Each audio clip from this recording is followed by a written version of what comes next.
Sahabat Fresh Juice, sesaat lagi kita akan mendengarkan Fresh Juice Senin 28 Oktober 2024 bersama Ibu Erna Kusuma dari Tangerang. Selamat mendengarkan.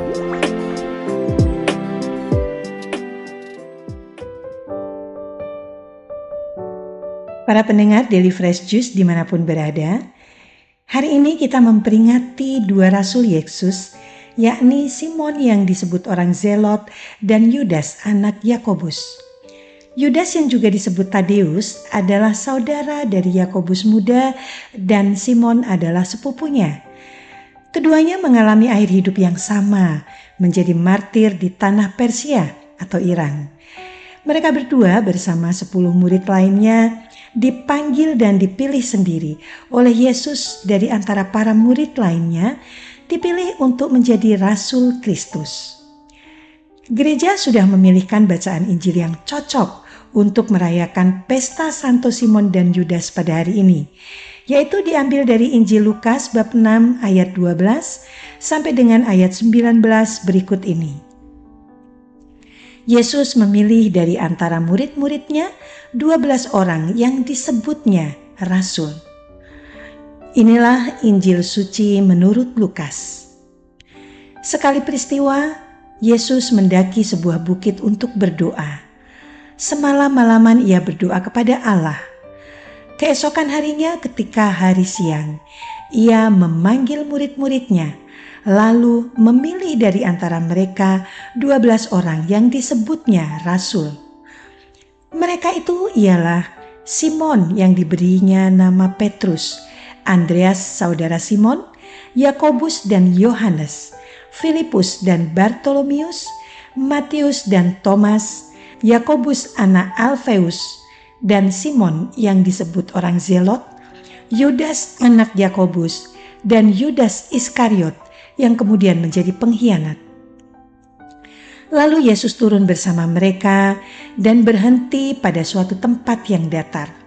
Di situ berkumpul sejumlah besar dari murid-muridnya dan banyak orang lain yang datang dari seluruh Yudea dan dari Yerusalem, dari daerah pantai Tirus dan Sidon. Mereka datang untuk mendengarkan Dia dan untuk disembuhkan dari penyakit mereka. Juga mereka yang dirasuk oleh roh-roh jahat beroleh kesembuhan. Dan orang banyak itu berusaha menjamah Dia, karena daripadanya keluar suatu kuasa, dan semua orang itu disembuhkannya. Demikianlah sabda Tuhan.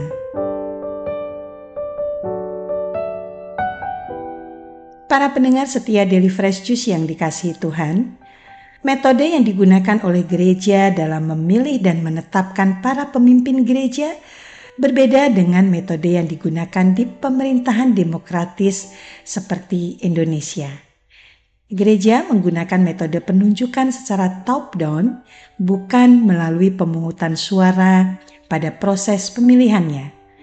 Paus menunjuk uskup, uskup menunjuk pastor paroki, dan seterusnya. Umat tidak melakukan pemungutan suara untuk memilih siapa pastor paroki yang diinginkan.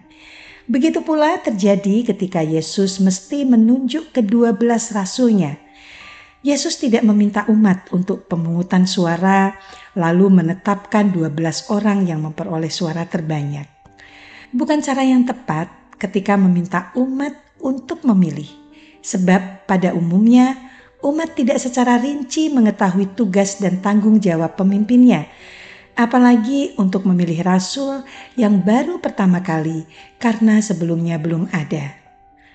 Tetapi kita tahu, Yesus tentunya tidak asal-asalan ketika menetapkan ke-12 rasulnya. Tentu Yesus sangat paham mengetahui murid-muridnya itu. Jangan-jangan malah lebih paham dari yang bersangkutan. Di sini menjadi perlu Yesus memberikan contoh tentang bagaimana seharusnya memilih pemimpin umat itu dilakukan, apalagi ketika harus mengambil keputusan yang sangat penting, seperti penunjukan rasul ini. Pastinya Yesus telah mempertimbangkan secara seksama tidak secara sembarangan ketika menetapkan pilihannya. Sebelum mengambil keputusan, Yesus mendaki sebuah bukit untuk berdoa kepada Bapanya. Semalam-malaman Yesus berdoa di bukit itu. Jelas sekali tercermin jika Yesus tidak memutuskan sesuai yang dikehendakinya sendiri, melainkan Yesus memutuskan sesuai yang dikehendaki oleh Bapanya. Untuk itulah Yesus berdoa semalam-malaman. Belum lama ini Presiden Prabowo juga mesti mengambil keputusan penting, memilih dan menetapkan siapa-siapa yang akan menjadi menteri dan pembantu-pembantu lainnya. Sama seperti Yesus yang juga memiliki hak prerogatif dalam memutuskan. Seharusnya itu pula yang terjadi dengan presiden kita. Mestinya presiden memiliki hak penuh dalam memutuskan. Bagaimana yang terjadi di paroki-paroki kita?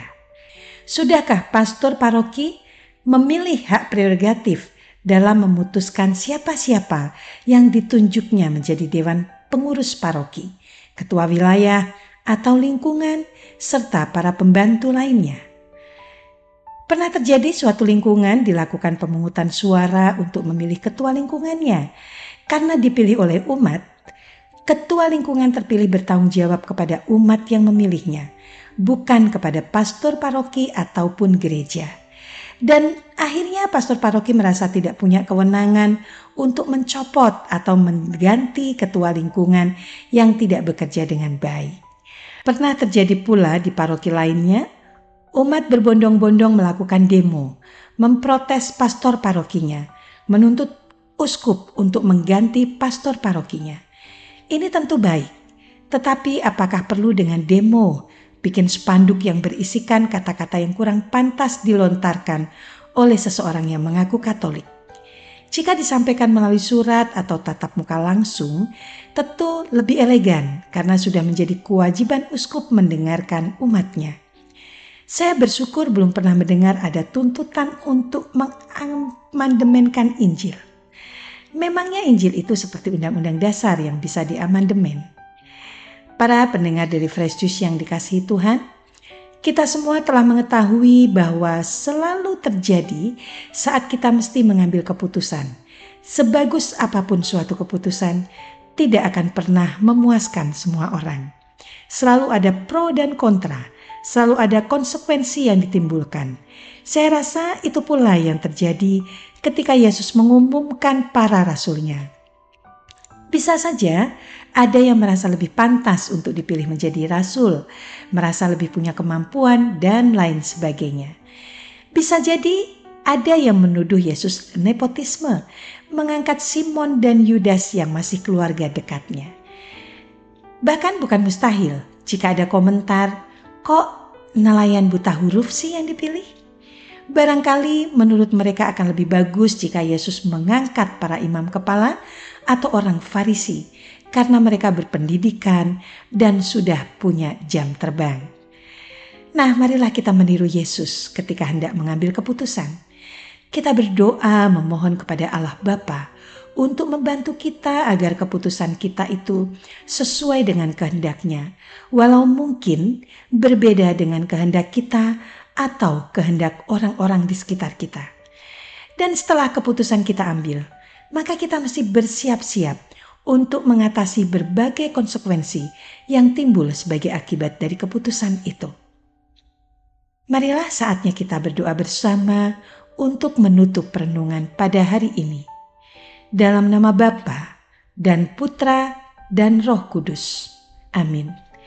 Ya Allah Bapa kami, seringkali kami merasa pintar dan tahu apa yang seharusnya kami putuskan. Seringkali pula keputusan kami ambil secara sepihak, hanya memikirkan kepentingan dan keuntungan diri sendiri. Hari ini melalui Injil Lukas, kami telah menerima pencerahan tentang pentingnya mengambil keputusan yang sesuai dengan kehendak-Mu ya Bapa.